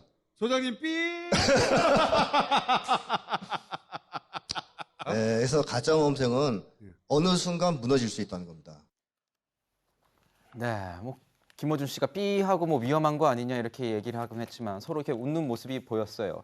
저 실명이 거론되지는 않았지만 맥락상 윤석열의 에스메랄다가 아내 김건희 씨인 건 뭐 미뤄 짐작이 가능할 듯도 합니다. 이를 의도한 듯 뭐 김어준 씨가 아까도 그런 삐 소리 효과음을 내기도 했는데 변호사님은 어떻게 보셨습니까? 저 내용을 보니까 이해가 됐어요. 왜냐하면 노틀담 꼽주하면 콰지모토가 주인공이란 말이에요. 그러면은 에스메랄다와 콰지모토 이야기인데 윤석열 후보가 콰지모토인가 꼽주인가 그렇게 그건 아닌 것 같다라고 딱 생각을 했는데 지금 김태형 박사님인가요? 그분이 이야기한 걸 딱 보니까 아 콰지모토가 아니고 그 클로드 프로로라고 저기서는 부주교라고 이야기를 했는데 옛날에는 이제 성직자하고 재판하는 재판관하고 같이 이렇게 검찰을 그런 법률가하고 같이 일을 했기 때문에 저기서 이야기할 때는 오히려 그 법무부 장관, 우리로 치면 검찰총장 같은 역할을 클로드 프로로가 했었거든요. 그래서 그게 맞겠다 싶은데 거기서 결국은 어떻게 그려지냐면은 최고 권력자인데 독재자인데다가 위선자이다. 이런 쪽으로 그려지고 있거든요. 그래서 저분이 말하고자 하는 것은 결국은 윤석열 후보가 그 나름대로 이제 검사 생활을 쭉 해가지고 최고 정점까지 올라갔지만 부인을 잘못 만났다 그 이야기를 이렇게 굳이 돌려서 이렇게 어렵게 말씀을 하셨나 하는 생각이 드는데 저게 적절한지 여부는 각자의 판단에 달린 것이 아닌가 싶습니다. 네, 적절한지 여부는 각자의 판단에 넘겨주셨고 뭐 중간에 말씀하실 때 뭐 노트르담의 그 내용으로 저희가 잘 알고 있지만 또 일부 표현 자체에서 또 요즘 잘 안 쓰는 단어이긴 하기 때문에 유의해서 넘어가도록 하겠습니다. 그러면 이쯤에서 새로 나온 여론조사 보고 한번 넘어가죠. 자, 대선 후보 지지도입니다. 4자 대결인데요. 이재명 후보 32%, 윤석열 후보 35%입니다. 한국리서치에서 11월 22일부터 24일까지 3일간 이루어진 내용이고요. 자, 내년 대선에서 누가 당선될 것 같은가? 38% 이재명 후보, 40% 윤석열 후보입니다. 오차 범위 내 뭐 초접전 이 정도면 뭐 거의 차이가 없다 이렇게 표현도 가능할 것 같은데 자 내년 대선에서 누가 당선될 것 같으냐? 이 초접전 양상 이재명 기자 뭐 십수년간의 이 정치부 기자 활동으로 봤을 때 어떻게 평가를 하십니까? 뭐 어떻게 평가하는 게 아니라 박빙의 승부로 좀 가고 있는 거죠. 네. 뭐 지금 얘기했었지만 윤석열 후보가 지난 5일 날 후보로 선출된 이후에 상당한 이제 컨벤션 효과를 봤죠. 근데 그 컨벤션 효과라는 게 단순히 뭐 선출된 효과라기보다는 저희가 여러 차례 얘기했지만 정권 교체 열망을 아는 어떤 어부바라고 우리가 흔히 표현했죠. 어부바 지지율 상승 효과가 있었던 거죠. 그런데 최근에 인선 갈등을 겪으면서 조정 국면에 갔다 이렇게 볼 수 있는데 저는 두 후보의 지지율에서 눈여겨볼 건 뭐냐면 두 후보 자체의 뭐 박빙의 승부도 굉장히 중요하지만 윤석열 후보가 역대 지금 나온 여론조사를 다 봤을 때 정권 교체 여론보다 윤석열 후보의 지지율이 높은 적이 없습니다. 네. 그러니까 정권 교체 여론은 윤석열 후보의 지지율보다 훨씬 더 윗돌고 있죠. 계속 윤석열 후보의 지지율이 밑돌고 있는 겁니다. 그게 뭘 의미하는 거죠? 그건 정권 교체 열망에 있는 시민들 가운데 여전히 윤석열 후보가 믿음을 주지 못하고 있는 사람들이 꽤 많이 있다는 얘기입니다. 그걸 어떻게 잡을 것이냐, 이제 이것이 윤석열 후보의 숙제라는 거고 이재명 후보는 어떠냐면 이재명 후보의 지지율은 물론 그렇지 않은 것도 있지만 문재인 대통령의 지지율보다 낮게 밑도는 지지율이 많이 나옵니다. 그건 또 뭘 얘기하는 거죠? 여전히 민주당 역시 이재명 후보가 친문 진영을 하는 그러니까 문재인 정권의 핵심 지지층들로부터 여전히 믿음을 주지 못하고 있다. 그러니까 양쪽 다 사실은 이미 양쪽 후보를 찍을 준비가 되어 있는 유권자들이 존재합니다. 그런데 그 사람들이 믿음을 못 주고 있는 겁니다. 그러니까 저 지지율에서 전 양쪽 다 그것을 좀 봐야 되지 않나 이런 생각이 듭니다. 그렇군요. 여론 대결에서 보는 것처럼 초저점 양상이 저희 돌직구쇼에서도 재현됐습니다. 자, 저희는 핫쌈으로 한번 넘어가 볼까 합니다. 이번 핫쌈 시간에 준비한 내용은 이겁니다. 김창룡 청장, 경찰청장이요. 현장 대응 훈련을 강화하겠다고 밝혔습니다. 또 BTS의 병력, 이 특례 논의가 국회에서 뜨겁게 오갔습니다. 마지막은 노태우 전 대통령 아들 노재현 씨, 전두환 전 대통령의 빈소를 찾은 이 모습까지 저희가 바라보도록 하겠습니다. 둘째 며느리 박상아 씨도 모습을 드러냈다고 하는데요. 잠시 뒤 그 현장 보고 오도록 하겠습니다. 최근 경찰에 일이 많았습니다. 인천 흉기 난동과 스토킹 범죄 피습 사건. 경찰 부실 대응 논란이 여전히 뜨겁습니다. 경찰에 대한 국민들의 불신이 확산되고 있습니다. 경찰 수장이 나섰습니다. 김창룡 경찰청장은 이런 대책을 내놨습니다. 어떻게 평가하시는지 궁금합니다. 들어보시죠. 당장 다음 주부터 전국 일선 경찰관 7만 명을 대상으로 해서 모두 1인당 한 발씩 퇴적은 실사훈련을 실시를 합니다. 아울러 긴급 상황에 제대로 대응할 수 있도록 실전 유지의 시뮬레이션 훈련을 다음 주부터 바로 시행을 할 예정입니다. 위험에 빠진 국민들이 우리 경찰관의 도움을 받지 못했다는 그 사실에 대해서 정말 무겁게 생각하고 깊은 책임감을 느끼고 있습니다. 네, 시청자 여러분들께서는 이 경찰수장의 이런 대응 방안에 대해서 어떻게 평가하실지 좀 궁금합니다. 부실 대응 논란이 지속되니까 이 경찰 측이 현장 교육을 강화하겠다고 밝히면서 여러 가지 제도를 정비하는 듯한 모습을 보였는데 논란될 때마다 수습만 한다는 비판 거셉니다. 이재명 기자, 많이 늦은 감 있는 것 아닙니까? 저는 오히려 저 대책을 들으면서 좀 놀랐습니다.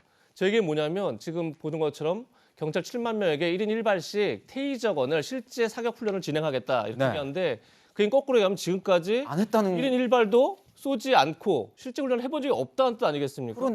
오히려 그게 더 신기한 것 같고 지금 뭐 또 저거 말고도 또 뭐 실전 위주의 훈련을 더 강화하겠다 이렇게 얘기를 하는데 경찰은 군인과 다르게 늘 실전인 거죠. 군대는 가상 훈련들을 할 수 있는 거지만 경찰에게 실전이 아닌 게 어디 있겠습니까? 근데 실전 훈련을 지금 이제 와서 강조하는 것 자체가 그럼 지금까지 경찰은 어떤 훈련을 해왔던 거지라는 굉장히 의문이 드는 거고 그런 점에서 저 대책을 보면서 국민들이 그럼 앞으로 이제 국민 안전에 대해서 위협받지 않겠구나라고 생각할 국민이 얼마나 있을까 이런 생각이 드는 거고 또 이제 어제 김창룡 경찰청장이 강조했던 것 중에 하나가 필요하면 얼마든지 무력을 행사해라 이렇게 얘기를 하고 있습니다. 그래서 중요한 건 만약에 일선에서 현장에 있는 분들이 저 얘기를 들으면 이런 생각을 할 겁니다. 그러다가 또 나중에 만약에 물리력을 행사했는데 또 과잉 진압이라고 또 내가 피해를 보면 어떡하나. 그러니까 저 얘기는 뭐냐면 단순히 그냥 필요하면 물리력을 과감 행사라 이런 게 아니라 그 행사에 대해서 상사들이 지휘관들이 책임을 져야죠. 그러니까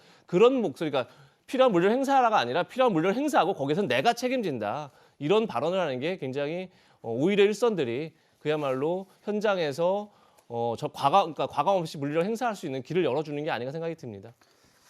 이 신임 경찰관뿐만 아니라 이 현장 대응 능력이 특별히 필요한 경찰에게도 실제 사격 훈련을 진행하기로 했다는데 이 말은 이제 뭐 말씀해 주신 것처럼 경찰학교에서 교육받은 것에 그치고 일선에 배치된 경찰들의 사격 훈련 미비한 것 아니냐, 사격 훈련뿐만 아니라 모든 게 미비한 것 아니냐 이런 얘기가 나오고 있습니다. 저도 예전에 뭐 범죄 심리학 관련된 수업 들었는데 이 위급한 상황에서는 이 자율신경계, 뭐 교감신경계나 뭐 부교감신경계가 제어가 안 되기 때문에 훈련을 통해서 오토파일럿처럼 딱 정해진 것처럼 나와야 되는 게 그게 이제 중요하다고 하는데 정혁진 변호사님, 네네. 훈련 실태가 그럼 이때까지는 도대체 어떻게 되고 있었던 겁니까? 그건 뭐 저도 잘 모르겠는데 경찰관 직무집행법이 있어요. 그 법을 제가 찾아봤더니 경찰의 가장 중요한 임무와 기능이 무엇이냐, 미션과 펑션이 무엇이냐, 범죄의 예방과 제지라고 나와 있거든요. 그렇기 때문에 범죄가 일어난 현장에서 이제 경찰이 맨몸으로 이렇게 싸우면은 위험할 수도 있고 효과적이 아닐 수 있으니까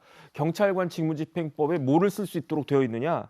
경찰 장구를 쓸 수 있도록 하고 있어요. 경찰 장구가 뭐냐면 포승, 수갑, 뭐 경찰봉, 방패 이런 게 경찰 장구거든요. 심지어 총칼과 같은 무기까지 사용해도 일반 사람들이 무기 들고 다니면 이거는 경범죄 처벌법에 따라서 그다음 또 그걸 쓰게 되면은 문제가 되는데 경찰은 그런 예외를 뒀단 말이에요. 그런데 왜 예외를 뒀느냐? 지금과 같은 범죄가 일어나는 현장에서 국민들을 지키기 위해서, 시민들을 지키기 위해서인데, 그런데 무기 주고 뭐 테이저건 같은 거 다 지급을 했는데 제대로 쓸 수 없다? 지금 조금 전에 말씀하셨지만 머리로 기억하는 건 아무 소용이 없고요. 그럼 급박한 상황에서는 몸이 기억을 해야 되는데 그런 부분들이 사실상 전혀 이루어지지 않았다. 그렇다라고 하면은 시민들은 누구를 믿고 그 생활할 수가 있겠는가? 여기에 대한 경찰의 각성이 필요하다고 생각합니다. 경찰의 각성이 필요하다 이런 말씀을 해주셨습니다. 오늘 어떤 조간 사설에서 보니까 미국 같은 경우에는 신임 경찰들 훈련할 때 8개월 동안 110여 시간 무기 관련된 이수를 받아야지 또 이게 임관이 된다고 하던데 우리나라는 어떤 실태인지 좀 궁금하네요. 자, 이런 상황에서 김창룡 청장 이렇게 얘기하니까요. 벌써 당장 이 내부, 경찰 내부에서 이런 얘기가 나오고 있습니다. 청장님은 도대체 취임 후에 뭘 했습니까? 이렇게 따져 묻고 있습니다. 교육훈련이 핵심이 아니다. 이 쉽게 지시명령으로 끝내려고만 하느냐. 그러니까 게시글 댓글 반응이 이겁니다. 아이고 사후 약방문 조칙 공허한 말잔치 아니겠느냐. 충분한 출동 인원도 확보돼야지 인력 부족 해결할 의지가 있는 거냐 이런 얘기하고 있는데 이 해당 메시지에 이 반박하는 현직 경찰의 글이 주목되고 있습니다. 김창룡 경찰청장 내부에서도 호되게 질책을 받고 있네요. 어떻게 보세요, 의원님? 일단 여러 가지 과잉 진압 논란이 항상 있어왔고요. 여러 가지 이 국민적 공감대와 합의가 있어야 된다고 봅니다. 미국 경찰 사례를 드셨는데 미국 경찰은 정말 이 강력한 공권력을 행사하죠. 그리고 이제 총기 사용이 허가된 나라이기 때문에 바로 직접 어떤 여러 가지 이 공권력을 사용하죠. 뭐 과잉 진압 논란도 물론 있지만 그 부분에 대해서 만약 우리 대한민국 국민이 그런 진압 과정에서 뭐 여러 가지 체포 과정에서 여러 가지 논란이 있다면 과연 어떤 또 국민적 공분을 일으킬 수 있기 때문에 아마 그 부분은 아마 좀 더 지금 교육과 훈련을 통해서 좀 해결해야 될 것 같고요. 시민들의 안전은 정말 더 강조해도 부족함이 없이 노력해야 된다고 봅니다. 네, 경찰 열심히 해줬으면 좋겠습니다. 자, 다음은 핫쌈 BTS 병역특례법 짚어보도록 하겠습니다. BTS 이 특례 법안 국방위에서 찬반 논쟁이 아주 팽팽했다고 합니다. 자, 이 BTS 국제대회에서 굉장히 국위 선양을 했다. 10년 동안 BTS의 경제적 유발 효과가 56조 원이다. 그러니 BTS 같이 이렇게 국위 선양한 우리 문화예술인들에 대해서만큼은 우리 청년들에 대해서만큼은 좀 병역을 대체할 수 있는 방안으로 좀 논의를 해보는 게 어떻겠느냐 이런 얘기가 나오고 있습니다. 해당 법안에 대해서도 반대도 있죠. 아니다. 이 수학 올림피아드에 대해서 우승하고 게임 대회에서 우승하면 병역 면제시킬 것이냐. 국방의 의무가 선택 적용됐을 때 이 공정에 굉장히 민감한 게 우리 청년 젊은 세대들인데 그 다른 사람들은 허탈감을 느낄 수 있다. 찬반 논쟁 팽팽합니다. 이 BTS 병역특례법 현행 병역법과 비교했을 때 구체적으로 어떤 점이 좀 다른지 변호사님께 여쭤보고 싶어요. 일단은 그 병역법에 그 군대를 면제받는 경우가 있어요. 대표적인 게 이제 손흥민 같이 일정한 대회 이상에서 일정한 성적을 올린 체육인들.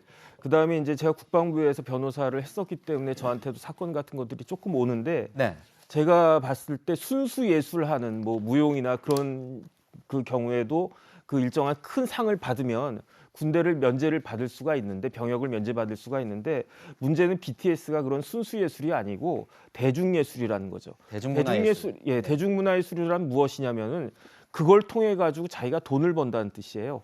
그런데 이런 경우에까지도 이걸 군대 병역을 면제시켜 주는 것이 과연 맞느냐? 더군다나 이제 뭐 올림픽이나 무슨 그 큰 뭐 콩쿨이나 이런 데는 이게 기준이 있지만 대중문화예술은 뭘 어떤 기준으로 저 사람들을 이렇게 그 병역 면제를 해줄 수 있을 것인가? 그게 사실 기준 마련하는 게 쉽지 않을 것 같고 또 하나는 형평성 문제도 들지만 제가 봤을 때 현실적으로는 지금 병력 자원들이 급감하고 있어요. 왜냐하면 저희 때는 뭐 1년에 100만 명씩 태어났고 그중에 절반 50만이 군대 갈 수 있는 그런 3년이면 뭐 150만 명 자원 중에서 그래서 뭐 이제 뭐 보충역으로도 많이 빠지고 그랬는데 지금은 그때보다도 거의 절반 이하로 줄어든 데다가 그 복무 기간 자체가 저희 때 30개월, 저희 위는 36개월 그랬는데 지금 18개월 아닙니까? 그러니까 병력 자원이 굉장히 줄어들고 거기다가 한 명이 다 귀해요. 저만 해도 4남매니까 뭐 한 명 정도 어떻게 돼도 뭐 그럴 수 있는데 요즘은 한 명밖에 없단 말이에요. 그런데 이제 이런 종합적인 상황에서 그 대중문화예술 그 BTS 정도는 모르겠는데 그 밑에 급 정도 그 예술인들까지도 병역을 면제를 받을 수 있다라고 한다라고 하면 그 파장이나 부작용도 만만치 않을 것 같다. 그런 생각이 듭니다. 저도 24개월 다녔는데 36개월이라고 하시니까 굉장히 저희 삼촌 때. 아, 네. 자, 특히 한국에서 이 병역 문제에 민감한 20대 남성들을 의식해서 신중해야 한다 이런 의견도 많았다고 하는데 또 국방부 병무청에서 이 신중한 검토가 필요하다 난색을 표하고 있지 않습니까? 결국 뭐 무산될 가능성이 높아 보이는데 어떻게 보십니까? 병무청에서 일단은 여기에 대해서 적극적인 입장이 아니지 않습니까? 그러다 보면은 최종적으로 이 내용을 법안을 처리하기에는 좀 어려움이 있지 않을까 싶은데요. 말씀 주셨던 것처럼 대한민국에 있는 거의 많은 남성들 그리고 많은 국민들이 이 공정성에 있어서 가장 중요하게 생각하는 게 병역의 문제 아니겠습니까? 제가 2001년도 입대를 했는데 그 당시에 있었던 가장 큰 사회적 이슈 중에 하나가 제 입대할 즈음이었던 것 같은데 유승준 씨, 네. 스티븐 유가 저 군대 가겠다고 얘기를 해놓고서는 안 가고 미국으로 가서 있었던 모습 그리고 제가 이제 군대 가서 이등병 때 막 그 한겨울에 이렇게 막 바닥 청소하면서 그 뉴스를 지켜봤을 때 허탈했던 기억들이 굉장히 많이 납니다. 아마 그 20년이 지난 지금도 많은 국민들이 바라봤을 때는 병역에 관한 문제만큼은 아주 공정하고 정의롭고 형평성의 기준이 맞아야 되지 않겠는가라는 생각들을 가질 것 같고요. 그래서 더더군다나 시간이 조금 걸리더라도 보다 많은 사람들의 사회적 합의를 이끌어내는 게 중요할 것 같고 여전히 뜨거운 쟁점입니다만은 아직 그 사회적 합의를 최종적으로 끌어내기까지 단계가 성숙치는 않은 것 같다는 생각입니다. 네, 앞서 우리 변호사님께서도 말씀하셨지만 이 안철수 후보 같은 경우에도요. 해당 법안이 이제 보류된 것에 대해서 부정적 입장을 보였습니다. 이유가 이 대중문화예술만 예외로 둔다는 게 또 다른 역차별이 아니냐 이렇게 주장을 하고 있는데요. 이재명 기자가 보시기엔 어떠세요? 뭐 양쪽 주장 다 틀린 얘기가 아니죠. 다 뭐 일리가 있죠. 다. 그러니까 왜 순수예술 체육인은 되고 대중문화인도 사회 국가를 위해서 충분히 기여하고 있고 아까도 경제 유발 효과도 얘기했지만 경제적으로도 크게 기여하고 있는 대중문화예술인들이 있는데 그들은 왜 특례를 못 받느냐 뭐 주장할 수 있고 또 반면에 병역 의무라는 것 자체가 어쨌든 간에 헌법에 있는 의무인 거죠. 그걸 자꾸 이 특례라는 건 특별한 예외입니다. 근데 특례를 계속 늘린다는 건 특별하지 않은 거죠. 근데 만약에 대중문화예술을 하고 나면 조금 전에 나왔죠. 뭐 그럼 게이머들은 뭐 유튜브를 통해서 또 굉장히 많은 구독자를 확보하는 사람들은 이렇게 가기 시작하면 그건 더 이상 특례가 아닌 거죠. 그래서 양쪽 다 저는 뭐 틀린 얘기는 아닌데 중요한 건 저는 약간 좀 이해할 수 없는 건 BTS 스스로도 우리 병역 의무를 하겠다고 얘기를 합니다. 그리고 아미도 병역 특례에 반대합니다. 그 팬클럽들도. 그런데 왜 정치권 때만 되면 지금 이 논쟁을 계속 왜 불을 지를까? 라는 생각이 들어서 저는 가급적 특례라는 건 굉장히 특별히 제한을 해야죠. 그러니까 특례를 최소화하고 대신 많은 사람들이 군대에서도 자기의 특기들을 발휘할 수 있는 방향으로 좀 조정이 돼야 되는 게 아닌가. 저는 개인적으로 그렇게 보고 있습니다. 네, 그렇군요. BTS는 군대 가고 싶어 하는데 왜 정치권에서 먼저 이러는지 모르겠다 이런 얘기가 나왔습니다. BTS와 관련된 영상 저희가 한번 준비해봤습니다. 같이 한번 보시고 넘어가시죠.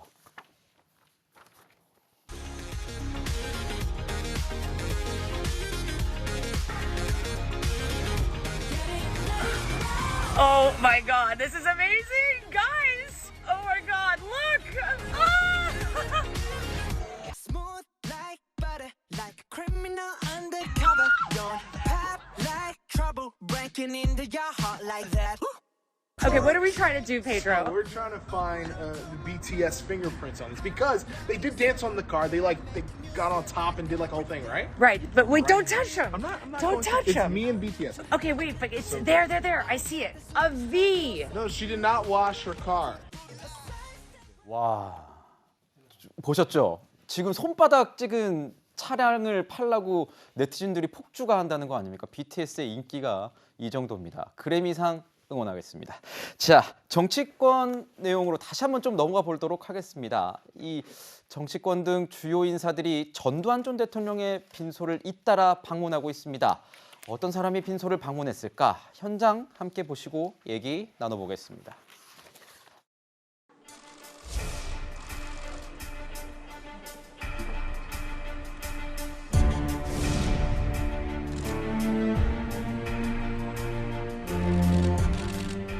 얼마 전에 저희 아버지 막내도 와주셨기 때문에 감내의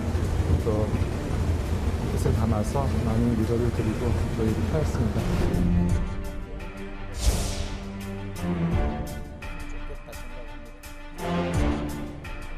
돌아가셨지만 국민에게 사과를 하고 또 국민 통합을 바라는 그런 차원에서 조문을 왔습니다.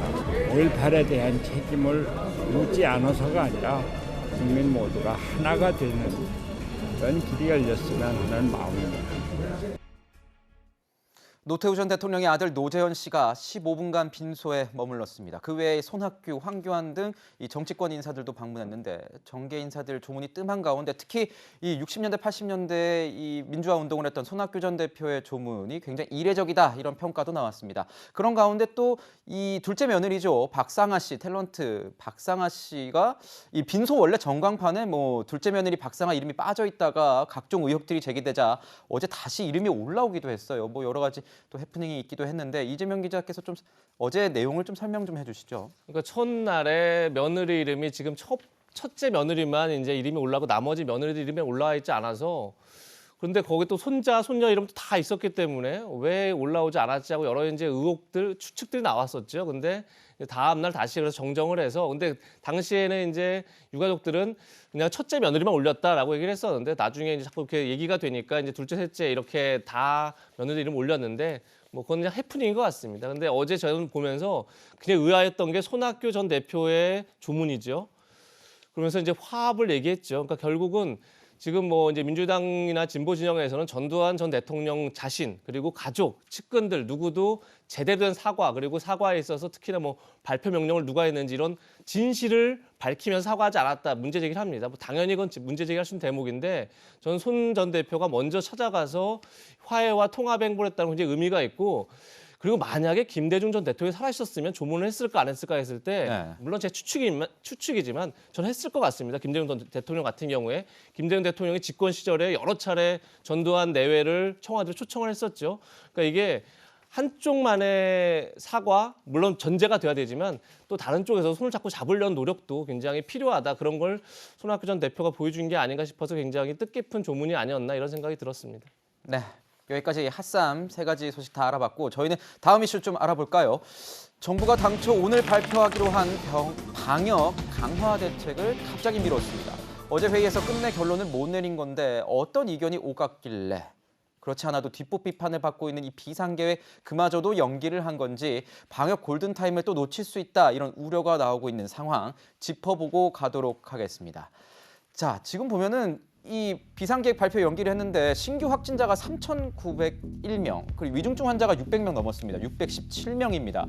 자, 원래 비상계획 포함해서 방역 강화 대책 발표할 예정이었는데 갑자기 돌연 취소를 한 그런 상황이고요. 이 위드 코로나 시행 4주 만에 방역 당국이 진퇴양난에 몰렸습니다. 확진자 위중증 환자 폭증에 비상계획 발동 요구 커지고 있지만 뭐 정부는 결론을 못 내리고 있는 상황입니다. 대변인님, 일각에서는요. 이게 아예 뭐 딱히 내세울 만한 새로운 묘수가 없는 것 아니냐 이런 얘기도 나오고 있어요. 지금 뭐 코로나 위험도를 평가할 지표도 제대로 관리가 되고 있는 것이냐 이런 얘기 나오고 있습니다. 어떻게 보세요? 벌써 코로나가 우리 사회를 휩쓸고 지나간 지 2년 가까이가 다 지나갑니다. 우리 지난 여름 때가 갑자기 생각나는데요. 7월 달을 앞두고 이제 경제 회복과 코로나 회복이 어느 정도 됐다고 생각해서 급격하게 방역을 좀 풀려고 노력했던 때가 있었지만 그 이후 급격하게 확진자가 증가하면서 7월부터 굉장히 힘든 시기를 겪기도 했습니다. 자영업자 소상공인들에 대한 어려움이 계속 가중되고 있었고 또 위드 코로나에 대한 전문가분들의 여러 가지 조언들도 있었기 때문에 정부가 11월부터는 여기에 대한 완화 정책들을 좀 써왔던 모습인데 급격하게 확진자 수가 증가하는 추세가 얼마 전부터 나타나기 시작했죠. 제일 중요한 것은 사실 정치적인 판단은 다 뒤로 물리고 전문가들의 판단에 가장 우선하는 모습을 좀 보일 때가 아닌가 싶은데요. 지금 국민들이 갖고 있는 걱정도 굉장히 커가고 있는 상황이 아닐까 싶습니다. 사실 방역 조치만큼은 여야가 따로 없지 않겠습니까? 저는 대통령 선거를 앞두고 정치적인 공방이 오갈 수도 있지만 이 방역에 관한 문제만큼은 정치권에서는 좀 한 목소리로 힘을 합치고 전문가의 의견을 최대한으로 앞세우고 혹시나 방역에 대한 이 고삐가 조금 더 강화될 수 있다면 이로 인해서 피해를 받을 수 있는 또 소상공인 자영업자 등 경제에 어려움이 있기 때문에 이 복합적인 문제 해결을 위해서 모든 국정의 우선순위 총력을 저는 문재인 정부에서 여기 좀 집중했으면 좋겠습니다. 네, 추가 방역 대책에 대한 이견이 많았던 것으로 알려지고 있습니다. 거리두기 제도입을 두고 찬반이 갈렸다고 합니다. 뭐 민생 경제에 미칠 파장을 감안하면 논의 이어가겠지만 앞으로 지금과 같은 엄중한 상황 닥치지 않으란 법 없지 않습니까? 이런 상황 지금 머뭇거리면 안 되는 거 아닙니까, 변호사님? 그래도 이제 절에도 결정 내리기가 어려울 것 같아요. 지금 방역도 방역이지만 경제, 특히 자영업자들은 제가 생각하기에 지난 2년 동안 견딜 수 있는 수인 한도를 이미 넘어갔다라고 생각을 하거든요. 그래서 차라리 그냥 계속 조이는 상태로 왔었으면 또 모르겠는데 풀렸다가 다시 조이는 상황으로 갔을 때 자영업자들이 저는 견딜 수 있을 거라고 생각을 하지를 않습니다. 그렇기 때문에 김병민 대변인 말씀하신 것처럼 저도 이제 전문가들의 그 어드바이스가 중요하다라고 생각을 했는데 그래도 경제 부분을 생각하지 않을 수 없다라고 생각합니다. 네. 자, 이런 가운데 아까 전해드렸죠. 소아청소년 확진자 발생률이 성인을 뛰어넘었다. 이 소식 전해드렸습니다. 이유는 백신 접종 여부 차이 때문인 것으로 보입니다. 전문가들은 그렇게 분석을 하고 있습니다. 정부가 접종에 대한 명확한 지침, 이 가이드라인을 내놓지 않으면서 이 자율 판단에 맡기니까 이 12세, 17세 접종 완료율이 좀 낮아지고 있다. 이렇게 얘기를 하고 있는데요. 이재명 기자, 이 상황 어떻게 좀 타개를 해야 될까요? 굉장히 우려스러운 부분이 있죠. 사실 그렇게 되면 이제 지금 외국 같은 경우는 뭐 소아청소년들에게도 백신을 접종하는 곳도 있지만 사실 뭐 누가 보더라도 아무런 검증은 돼 있지 않죠. 어떻게 보면 지금 사회를 가지고 실험하는 뭐 그런 굉장히 위험천만한 상황이기 때문에 누구도 쉽게 소아청소년들에게도 백신을 다 맞아야 된다라고 권하기 참 어려운 상황이죠. 그런데 그런 상황에서 지금 성인의 발생률보다 그러니까 숫자는 성인도 많겠지만 발생률이 지금 이제 오히려 소아청소년이 앞서고 있다는 건 앞으로 지금 백신의 사각지대에서 계속 지금 확진이 많이 되고 있고 발생이 많이 되고 있고 그런 점에서 지금 그래서 결국은 이제 위중증자가 많이 나오는 거고 그게 지금 현재 어떻게 보면 위드 코로나를 위기에 맞게 만든 요인인데 역시 소아청소년 역시 이제 백신의 사각지대에 있는 그 계층인 그 사람들인데 거기에서 계속 확산이 많이 되고 있다는 것 자체는 굉장한 위험 신호고 그래서 이걸 어떻게 해결할 수 있을지 정부 당국인데 지금은 정치적 고려를 할 때는 아닌 것 같습니다. 그래서 좀 더 면밀하게 전문가들의 의견을 좀 반영을 해서 좀 위기 상황을 타개해야 되는 게 아닌가 싶습니다. 네, 방역 문제에서만큼은 좌우, 진보 보수가 있을 수 없습니다. 프로의 모습을 방역 당국이 보여줬으면 좋겠습니다. 저희는 60초 후에 다시 돌아오겠습니다. 네, 저와 함께한 이 겨울 아침, 오늘 아침만큼은 따뜻하셨길 바랍니다. 이틀간 여러분들 만나 뵈서 너무 감사하고 고마웠습니다. 감사합니다.